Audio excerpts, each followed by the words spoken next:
Correct. Could you confirm we've completed the consent agenda? Yes, that was all. Very good. Our last item today is 866.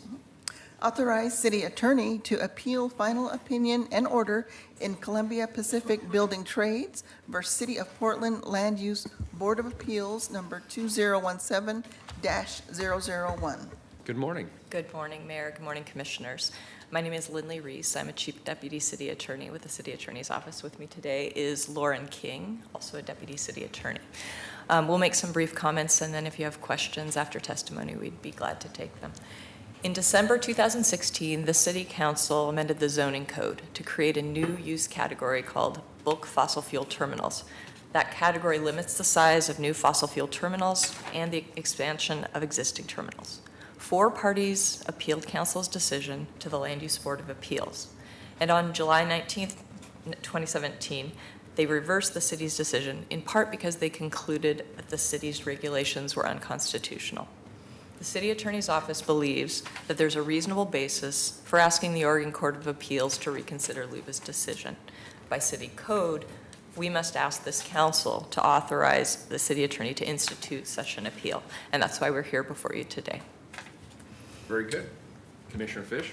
Lindley, I have a question because, you know, there's some lawyers in the room, but a lot of us sort of had some passing whatever with the, quote, dormant commerce clause, but now it's back and it's like the big issue. I want to just make sure I understand the framework here. So there are areas where we legislate that someone has said we're preempted from acting. And so we deal with that all the time. The state legislature or the federal government says we can't do something. That's very clear. This is different. This is an example where we did something and a reviewing body said under the Commerce Clause, what we did somehow unreasonably affects interstate commerce, and therefore what we did is unconstitutional. The effect is the same. It's in the first instance, we are told we can't do something, and in this instance, we're told that what we did is unconstitutional. But in effect, that's what we're dealing with here, right? This is an area where we have the right to legislate, but a single member of LUBA said that it runs afoul of the Dormant Commerce Clause and therefore is unconstitutional. And the question that you're asking us is, are we prepared to go to the Court of Appeals to challenge that ruling? Both to challenge the determination under the Dormant Commerce Clause, as well as a couple of findings and evidentiary issues, which we're in the process of evaluating other areas to determine whether we'll appeal on those bases. Okay, and the other question I wanted to ask is, you know, we're always concerned about precedent. Now, I know that you often tell us that each LUBA decision stands on its own and is fact-bound. But it does seem to me the difference here is that the Dormant Commerce Clause analysis could represent a challenge to a lot of the regulating we're doing at the local level, where someone from outside of our community can claim that it somehow interferes with interstate commerce and therefore try to limit our ability to legislate local community standards. Is that a fair comment? It's a fair comment that folks may raise that. I think our argument would be typically in a case that the analysis is limited to the facts in that particular case. And so I don't think we certainly would be supporting the idea that it applies more broadly, but it's certainly possible that people could raise that argument. And in fact, given that we have a rather ambitious climate agenda and a plan guiding our action, I mean, this particular issue could come up in the future Yes. on lots of these kinds of land use decisions where someone is challenging our action based on the Commerce Clause. Yes, that is possible. So we're really talking about a fundamental constitutional question that relates to our ability as local leaders to legislate. And I think that makes this qualitatively different than some of the other kind of LUBA rulings that we often hear about. Yeah, it's unusual for the city to appeal a LUBA ruling. Thank you. From a practical standpoint, what is our policy while this is being appealed? We're evaluating. Yeah. We're evaluating that at this time. Very good.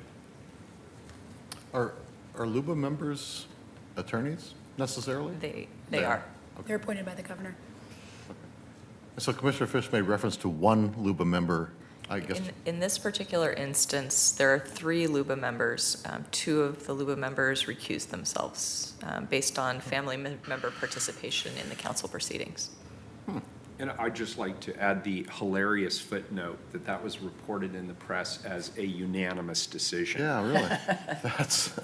That is baffling. Wow, that's Typically, a one-person decision is. a yes. one-person decision. It And by the way, absolutely I'm- is. They could have said unilateral. That's Sorry. You know, and colleagues, on that point, I mean, you know, it's certainly possible that all 3 members of LUBA could get it wrong from our point of view. But I do think that what makes this case unique is that we're talking about a fundamental constitutional question decided by a single member of LUBA, which could in the future significantly limit our ability to move forward with climate-related legislation. And I think the combination of a single person rendering a decision, and we are all as human beings fallible, and the consequences of that decision on things we are likely to do in the future makes this case ripe for appeal. Yeah, I appreciate Commissioner Fish's line of questioning. That certainly frames it for me and lays it out. So I appreciate the line of questioning we just went through. Colleagues, any further questions? Is there any public testimony on this item? No one signed up. Very good. There being no further comments or questions, this is a non-emergency. This is, Resolution. oh, please call the roll. Saltzman, Well, I do believe, especially in light of my new information, that this was decided by one person on LUBA, that we have more than ample grounds here to appeal this to the Court of Appeals. I guess my initial reaction when I first heard of the decision, the unanimous decision, was, you know, the Commerce Clause is a pretty high bar to cross. And certainly the Court of Appeals will, I'm sure, weigh into this after how long it takes them. I don't know, a year, 2 years. But it's an important issue. It does underpin, as Commissioner Fish said, many of our efforts to move forward on issues around climate change and many other issues where our residents are looking more to local governments for solutions than they're looking to the state or the federal governments because at least certainly with respect to federal government, there's just no leadership on climate change in the executive branch, period. So this is this is an appeal that needs to be taken forward, and I'm happy to support it. Aye. Hugh Daly, I'm also happy to support this appeal. My layperson's understanding of the Dormant Commerce Clause, I am not convinced that we're in violation of it.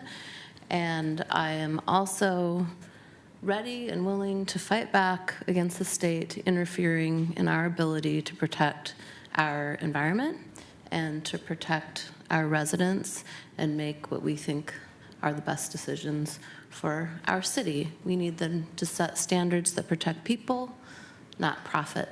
Aye. Fritz, I agree with everything everybody else has said. Also, there's a long precedent of land use decisions made by the Land Use Board of Appeals being on land use issues and not constitutional law. So I agree that it's very crucial to get this sent up the ladder so that we can continue doing the work that we do, because this was a national precedent-setting legislation that we passed, and I'm proud to be part of it. Aye. Fish, I appreciate the conversation. Again, I think the fundamental question here is who gets to decide these questions? And under this ruling, greater weight is given to people who live outside of Portland than live inside Portland. And the precedent could be used to challenge many actions we are likely to take in the future to protect the safety and health of our residents, and it extends well beyond climate change. So I think it's very important that we appeal this decision.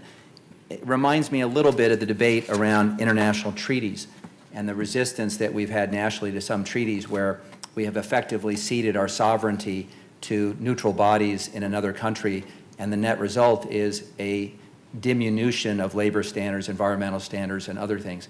I think the consequence of this, and that may be a little overstated, is potentially a loss of sovereignty, local control over charting how we intend to respond to climate change. That makes this a very important question to appeal and to get clarity on the constitutional question. So I wholeheartedly support this appeal. Aye. Wheeler. I have three reasons why I will vote for this. Number one, I agree with those who have said that, overtly this impacts the work that we have already done to achieve our climate action goals. We need the ordinance in place. It was an important ordinance. The community came out in large numbers to speak in support of that ordinance, and they would expect us to continue to defend that ordinance. Number two, and I'm very appreciative again of Commissioner Fish's framing of this issue. He made a compelling case, which I agree with, that there is more at stake here than that important issue of climate change. And so that is a second reason why I think it is our duty to defend the ordinance. And the third reason is one that has been mentioned. I'm not going to pick on the poor one standing LUBA commissioner who had to make a difficult decision. They are volunteers, and I appreciate the decisions that they make, and they're always controversial decisions. But one commissioner's viewpoint is hardly a definitive opinion on this important issue. And therefore, I think we have a duty to go forward and defend the ordinance for that third reason as well. So I certainly support this. I vote aye. The resolution is adopted, and we are adjourned until 2 p.m. Thank you, everybody.